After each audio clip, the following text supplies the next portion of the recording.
பம்பகுளத்தில் அருள்பாலித்துக் கொண்டிருக்கும்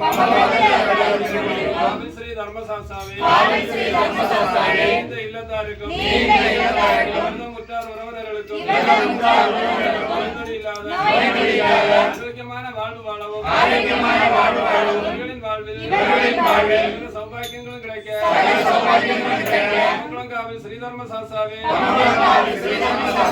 அருள் புரிய வேண்டுகிறோம். நம பார்வதி காந்தஸ்மரணே ராமநாம சங்கீர்த்தனம்